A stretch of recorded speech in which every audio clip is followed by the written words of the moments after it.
In this video I will show you my special recipe for a muesli that I eat every morning myself.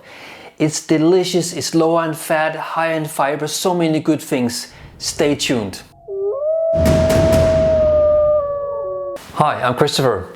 Many of the muesli products you buy are full of sugar, and the irony is that the more expensive muesli you buy, the more sugar they contain. So the steps in making a good muesli are rather simple. We're gonna dry the oats and we're gonna roast the nuts. Then we're gonna chop up the dried fruit and we're gonna mix the whole thing. That is basically it. On the table I have some dingle wheat flakes, rye flakes, oats, walnuts, dates, apricots, goji berry, raisins and hazelnuts. And of course the cashew. So the first thing I'm gonna do is gonna dry the flakes. Drying the flakes just adds that special flavor to the flakes. It's actually best if you have one of these, or if you have plates for the oven with a higher rim that will prevent the muesli from falling out. The smell of these roasted cereals is just amazing. Sometimes it can get a little burnt out here on the edge, so I usually stir them after 5 or 10 minutes, depending on how warm the oven is.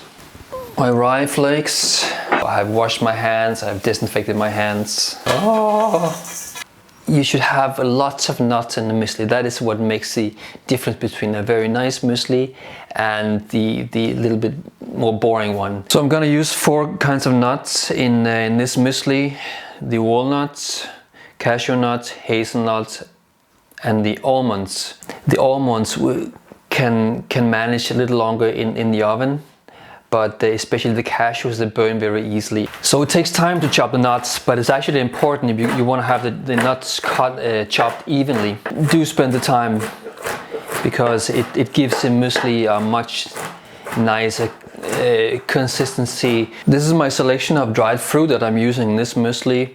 I have the dried apricots, I have dried dates, raisins, and then this berry called goji berries. I think I'll use my red cutting board. The apricots can be quite sticky, but when you put them in the dry flakes, then they will blend perfectly and they will not stick anymore.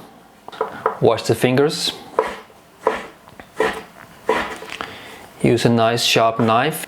You should always taste the products while you're cooking. Now we have the dates. They can be even more stickier. I cut them in nice small pieces.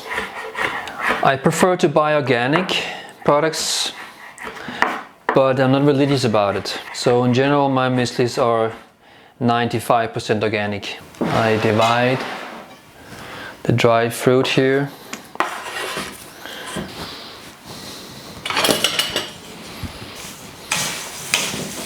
I stir it. I need to work a little bit with the apricots and the dates so they don't stick too much.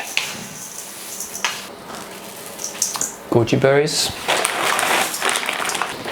and the raisins.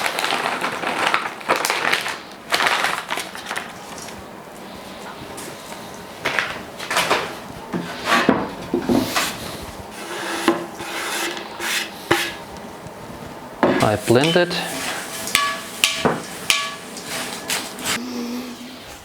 The smell is incredible. You can adjust your muesli. You can use some oats that haven't been in the oven. That will give a little softer texture. There's a video here, by the way, 5 super breakfasts that I recommend. Check it out. The recipe is down below. Leave a comment, leave a like, and hope to see you in the next video.